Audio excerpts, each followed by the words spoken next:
नमस्कार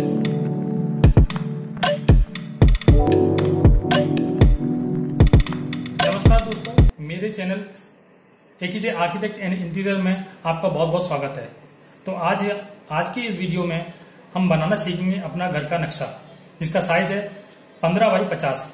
इसका total area है 750 स्क्वायर फीट। अगर आपको मेरा वीडियो पसंद आए तो इसे सब्सक्राइब, लाइक एंड शेयर करना न भूलें। तो देर किस बात की, चलिए हम अपना वीडियो स्टार्ट करते हैं। इसमें हम जो प्लॉट का साइज है 15 बाई 50, मतलब 15 फीट इसकी विड्थ है और लेंथ है इसकी 50 फीट। ठीक है, इसका टोटल एरिया हम देख रहे हैं 750 स्क्वायर फीट एरिया रखा है हमने इसमें। ठीक है, उसके बाद हम ये देखते हैं प्लॉट जो है हमारा बिल्कुल चौकोर है और इसमें हम 1 BHK हाउस प्लान ड्रॉ कर रहे हैं।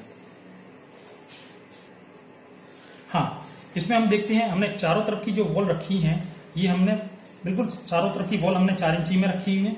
ये हमारी इस तरह से है। ठीक है, हम 4 इंची की वॉल है, हमने यहाँ पे एक रूम ड्रॉ कर रखा है। रूम हमारा जो है इस तरह से है और एक हमने इसमें टॉयलेट रखा है। टॉयलेट का दरवाजा हमने इसके कॉर्नर में रखा है और टॉयलेट हमारा जो है इस तरह से, ये हमारा टॉयलेट का वेंटिलेशन है और ये हमारी रूम की विंडो है। ठीक है, इस तरह से ये दरवाजे की एंट्री है हमारी, इसमें हम दरवाजे से इसमें एंटर करते हैं। ठीक है, उसके बाद ये हमने किचन का रखा है। ये किचन जो है हमारा ओपन किचन है और ये हमारा जो है वॉश एरिया में जाने का रास्ता है। ये हमारा वॉश एरिया है, वॉश एरिया में जाने का रास्ता है। इस तरह से हमने ये प्लेटफॉर्म जो है हमने इस तरह से रखा हुआ है। प्लेटफॉर्म के कॉर्नर में हमने यहाँ सिंक रखा हुआ है। उसके बाद ये हमारा डाइनिंग एरिया है। डाइनिंग एरिया में हमने यहाँ जो है एंट्री रखी हुई है, जो कि हमारी आर्च एंट्री रहेगी, ओपन एंट्री है, इसमें कोई हमने दरवाजा नहीं लगाया है। और इसके बगल में हम जो देख पा रहे हैं ये हमारी विंडो है। ठीक है, जिससे हम यहाँ बैठे हुए खाना खाते समय हम बाहर की पोजीशन देख सकें कि हमारा कौन व्यक्ति आ रहा है और कौन व्यक्ति जा रहा है। ठीक है, उस तरह से हम यहाँ रख सकते हैं। ये कॉर्नर जो हमने रखा है ये हमने फ्रिज के लिए रखा हुआ है और यहाँ हमने एक टीवी नोट लगाया हुआ है। ये हमारा टीवी नोट हो गया। उसके बाद ये हमारा डाइनिंग टेबल है। डाइनिंग टेबल पे हमने 4 पर्सन्स की हमने सीटिंग दे रखी है। इसके बाद आते हैं हम वॉश एरिया में। वॉश एरिया कह सकते हैं इसे, या हम चौक भी कह सकते हैं। तो इसमें हमने एक वॉश हैंड के लिए हमने एक व्यवस्था कर रखी है, जो हमारे हाथ धोने के काम आएगी। जो डाइनिंग एरिया में जो लोग खाना खाते हैं उनके हाथ धोने के लिए हमें वॉश बेसिन की जरूरत पड़ती है। अब इसमें हमने एक ये अपना बाथ रखा है, ये बाथ और ये हमारा लाइट। ये लाइट और बाथ हमने अलग अलग रखा है और इसमें हमारी रोशनी के लिए हमने एक कॉर्नर में यहाँ पे एक ओपन एरिया दे रखा है, जो ओपन टू स्काई रहेगा। ठीक है, उसके बाद यहाँ भी हमने एक आर्च दे रखा है और यहाँ भी हमने एक आर्च दे रखा है, जो हमारी एंट्री को गुड लुकिंग बनाता है। इसके बाद हमने यहाँ एक दरवाजा दे रखा है। दरवाजा जो है हमारा इस तरह से खुलता है और उसके बाद ये हमने एक विंडो यहाँ दे रखी है, जो हमारे यहाँ कूलर या रोशनी के लिए काम करेगी। इस तरह से हमने यहाँ सोफे की सेटिंग हमने इस तरह से रखी हुई है। ये हमारी सोफे की सेटिंग है। ठीक है, इस तरह से हमने यहाँ सोफा डिजाइन किया। उसके बाद यहाँ हमने टीवी नोट डिजाइन की है। ठीक है, उसके बाद हमने यहाँ एक स्टेयर पोर्शन रखा है, जो हमारी ऊपर के लिए या सेकंड फ्लोर के लिए जाने के लिए हमारा रास्ता है। और यहाँ हमने 2 व्हीलर पार्किंग, यहाँ हमने मेन गेट रखा है, जिसका साइज लगभग 5 फीट रहेगा। ठीक है, और ये हम गेट चाहे लोहे का लगा सकते हैं, स्टील का लगा सकते हैं। ठीक है, ये हमारी कंडीशन के ऊपर डिपेंड करता है।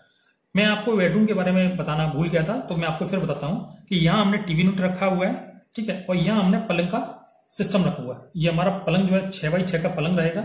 ठीक है, उसके बाद यहाँ हमने स्टोरेज के लिए हमने एक पोर्शन दे रखा है। ठीक है, अब हम इसमें ये पलंग की पोजीशन देखते हुए ये सारी चीज हमने देख रखा है। यहाँ हमने टॉयलेट में जो है हमने यहाँ वॉश बेसिन, ठीक है, और यहाँ हमने लेट पॉट रखा है और यहाँ हमने बेथिंग एरिया रखा है, जिसमें हमारी सिस्टम यहाँ रहेगी। ठीक है, उसके बाद ये इस तरह से आप देखते हैं ये पूरा प्लान हमारा तैयार होता है। हाँ, ये तैयार होने के बाद कुछ इस तरह से दिखाई देता है, जिसमें हम देख पा रहे थे पिछली बार हमने जो है इसमें जो है हमने दरवाजे ड्रॉ किए थे। ये इस तरह से दरवाजा है। सॉरी, हमें इस यहाँ से स्टार्ट करते हैं। ये हमारा एक दरवाजा छोटा रहेगा, एक बड़ा रहेगा। जो छोटा दरवाजा है वो 2 फीट का रहेगा और ये बड़ा वाला दरवाजा 3 फीट का रहेगा। ठीक है, उसके बाद ये हमारा जो है स्टेयर पोर्शन है, जो हम पहले भी बता चुके हैं आपको। यहाँ से स्टेयर पोर्शन है जो हमारे फर्स्ट फ्लोर की तरफ जाने का रास्ता बताता है। उसके बाद ये हमारी लॉबी है। लॉबी का साइज हमने लगभग रखा हुआ है 4 फीट 6 इंचेस। ये इसकी विड्थ है और लेंथ अप्रोक्स इसकी 11 फीट है। जो कि यहां से लेकर के यहां तक है। ठीक है, उसके बाद हम यहाँ ड्राइंग एरिया देखते हैं। ड्राइंग एरिया की एंट्री हमने डायरेक्ट ना देते हुए हमने पैसेज से रखी है, जिससे हमारा जो है एरिया सिक्योर रहता है और हमारी टू व्हीलर पार्किंग के लिए प्रॉपर स्पेस हमें प्राप्त होता है। यहाँ हमने एक विंडो प्रोवाइड की है, जैसा कि हमने पहले ही बताया था कि यहाँ हमने विंडो रखी है जो हमारे कूलर या एसी के लिए रोशनी और हवा के लिए जरूरत पड़ती है। यहाँ हमने सिटिंग अरेंजमेंट रखा हुआ था जो हमारा सोफे का था, और यहाँ हमने टीवी डिजाइन कर रखी थी। ये प्लान मैंने एक्चुअली क्या आपको इसलिए बीच में अब दिखाया, जिससे हमारी डोर की पोजीशन हमें मालूम पड़ जाएगी कि किस तरह से और किस तरह से हम डोर को खोल रहे हैं और किस पोजीशन में डोर की एंट्री हम दिखा पा रहे हैं।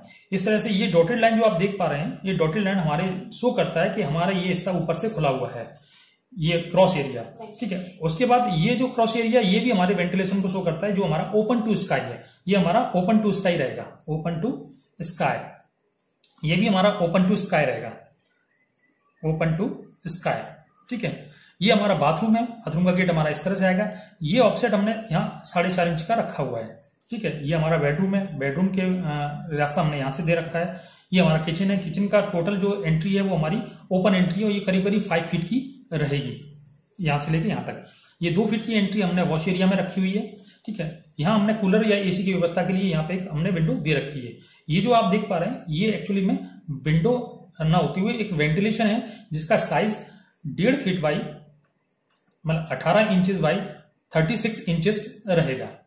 ठीक है, उसके बाद हम देख पा रहे हैं कि ये हमारी एक एंट्री है, ये हमारी 42 इंचेस की हमारी एक एंट्री है और ये हमारी विंडो है लगभग 2 फीट की। ठीक है, उसके बाद ये आर्चेस हैं, ये आर्चेस हमारे 3 फीट 6 इंचेस के हैं, ये भी आर्चेस हमारे 3 फीट 6 इंचेस के हैं। ये हमारा बाथ है और ये हमारा लैट्रिन है। ठीक है, उसके बाद ये हमारी एंट्री है जो हमारे पोर्च का काम करती है, हमारा पोर्च है। ठीक है, ये हमारा तैयार है। जैसा कि मैंने आपको साइज के बारे में बताया था, वही साइज मैं आपको दोबारा से इसमें ओपन कर बताना चाहता हूं कि किस तरह से हमने इसका साइज मेंशन किया हुआ है। जैसे हम पोर्च एरिया की बात करते हैं तो ये हमारा पोर्च है और ये पोर्च एरिया जो हमने रखा है इसका साइज है 14 फीट 3 इंचेस इसकी विड्थ है और 6 फीट 10 इंचेस इसकी विड्थ रखी है, लेंथ रखी है। ठीक है, ये हमारा ड्राइंग एरिया है। ड्राइंग एरिया की साइज हमने रखा है अप्रोक्स 9.5 बाई 11 फीट। 9.5 हमारा ऐसे विड्थ में है और लेंथ हमारी 11 फीट की है। और ये हमने जो है पैसेज जो रखा हुआ है, पैसेज जो रखा है वो हमारा 4 फीट 6 इंचेस का है। ठीक है, ये हमारा वॉश एरिया है। वॉश एरिया का साइज हमने रखा हुआ है 9 फीट बाई 7 फीट अप्रोक्स रखा है, मतलब 1.5 इंची का फर्क है, पर ऐसे हम 9 फीट मान सकते हैं और इसे हम 7 फीट कह सकते हैं। ठीक है, ये हमारा ओपन टू स्काई एरिया है, जो कि हमने पहले भी बता चुका कि ओपन टू स्काई रहेगा, जिससे हमें हमारे घर में प्रॉपर रोशनी और हवा आती रहेगी। ये हमारा बाथ है, इसका साइज हमने 5 फीट इसकी विड्थ रखी है और 4.5 इसकी जो है लेंथ रखी हुई है। यही साइज हमने इसमें यहाँ रखा है कि 5 फीट इसकी विड्थ है और 4 फीट इसकी लेंथ है। ये हमारी लैट्रिन है। उसके बाद हम आते हैं अपने डाइनिंग एरिया में। ये हमारा डाइनिंग एरिया है। डाइनिंग एरिया का साइज भी हमने जो है इस तरह से रखा है, ये 9 फीट और 10 फीट 9 फीट बाई 10 फीट हमने इसका डाइनिंग एरिया का साइज रखा है। और किचन प्लेटफॉर्म जो है, किचन का जो साइज है वो 5 फीट बाई 8 फीट हमने इसमें रखा हुआ है और इसका प्लेटफॉर्म जो है एल शेप में रहेगा इस तरह से। इसमें एक एंट्री हमने किचन के लिए दी है और एक एंट्री हमने वॉश एरिया के लिए दी रखी है। ठीक है, वॉश एरिया का जो साइज है वो भी लगभग ऐसा ही है, 4 फीट 6 इंचेस बाय 5 फीट ये हमने इसमें दे रखा है। इस तरह से हमारा ये बेडरूम है और बेडरूम का साइज जो कि हमने इसमें मेंशन करके रखा है 9 फीट 6 इंचेस बाय 13 फीट। ठीक है, और इस तरह से ये टॉयलेट का जो साइज रखा है हमने 4.5 फीट बाय 1 फीट। ठीक है, इस तरह से हम ये साइज दिखा पा रहे हैं आपको। जैसा कि हमने साइज के बारे में बताया था आपको कि ये इस तरह से हमने साइज में मेंशन करके बताए हुए हैं। ये हमने साइज इसमें बताया कि 9 feet by 6 inches by 13 feet इसकी विड्थ और इसकी लेंथ। ठीक है, उसके बाद ये हमारा टॉयलेट है, ये हमारा वॉश एरिया है, वॉश एरिया भी कह सकते हैं, इसे ओपन एरिया भी कह सकते हैं। ठीक है, ये हमारा किचन एरिया है, ये हमारा डाइनिंग एरिया है, ये हमारा वॉश एंड लॉबी है। ठीक है, ये हमारा बाथ है, ये हमारा लेट है, ये हमारा ड्राइंग एरिया है, ये हमारा पैसेज है। ठीक है, और ये हमारा पोर्च एरिया है। इस तरह से हमने ये बताया। फाइनली ये हमारा मकान इस तरह से बन के आपको तैयार हो जाएगा। इसमें हमने आपको एक छोटा सा इंटीरियर का पार्ट भी हमने इसमें शो किया हुआ है, जिससे आपको ये समझ में आएगा। जैसा कि मैंने सबसे पहले वाले प्लान में दिखाया था, आप उस प्लान को भी मैं आपको दिखाने की कोशिश करता हूं। मैंने आपको इसमें भी इंटीरियर के बारे में बताया था कि इस तरह से हम इंटीरियर की सेटिंग इसमें हम करते हैं कि कौन सा चीज हमने कहाँ रखी है और कौन सी चीज का अरेंजमेंट किस तरह से रखा है, वो चीज हमारे लिए किस तरह से यूज में आएगी और किस तरह से हम उसकी सेटिंग बनाएंगे। ठीक है, अब इसका हम फाइनल प्लान देखते हैं। इसके लिए हम रेडी प्लान को देखते हैं। ये हमारा बेड है, बेड के सामने हमने एक टीवी यूनिट रखा है, ये हमने स्टोरेज के लिए एक अलमीरा दे रखी है। ठीक है, ये हमारा वॉश बेसिन है, ये हमारा लेट पॉट है, और ये हमारा बेडिंग एरिया जिसमें हमने शॉवर वगैरह लगा के रखे हुए हैं। ठीक है, उसके बाद हम डाइनिंग एरिया में आते हैं। डाइनिंग एरिया में अभी हमने एक टीवी यूनिट रखी है जो हमारे दोनों के लिए काम करते हैं। किचन के लिए भी, किचन में जो कोई व्यक्ति खाना बना रहा है तो उसके लिए भी अगर टीवी देखना हो तो इस तरह से देख सकता है, और डाइनिंग वाला भी व्यक्ति इसमें टीवी देख सकता है। और ये कॉर्नर में हमने फ्रिज की व्यवस्था बना के रखी है। वॉश एरिया में आएंगे तो हमने वॉश बेसिन दे रखा है। अगर कोई व्यक्ति लेट में है और हैंड वॉश करना चाहता है तो वो व्यक्ति भी यहाँ आ सकता है, और डाइनिंग वाला भी व्यक्ति यहाँ पे अपने हाथ मतलब हैंड वॉश कर सकता है। ठीक है, उसके बाद हम आते हैं पैसेज में। पैसेज के बाद फिर हम आते हैं ड्राइंग एरिया में। ड्राइंग एरिया में सोफे का अरेंजमेंट इस तरह से रखा हुआ है, और उसके सामने बिल्कुल जस्ट सामने हमने टीवी की व्यवस्था बनाई गई है। ठीक है, ये हमारा पोर्च एरिया है। तो इस तरह से हमारा ये पूरा प्लान कंप्लीट होता है। आप इसको बनाइए, और आपको इससे रिलेटेड कोई भी प्रॉब्लम अगर आपको आती है तो आप मुझे कांटेक्ट कीजिए। उसके लिए मेरा नंबर आपको जो है नीचे डिस्क्रिप्शन में दिया हुआ है, और जो भी कोई प्रॉब्लम अगर आपको बनाने में आती है या इसके अलावा कोई और साइज है आपके पास जिसमें आपको बनाने में प्रॉब्लम आ रही है तो आप मेरे से संपर्क कर सकते हैं। धन्यवाद।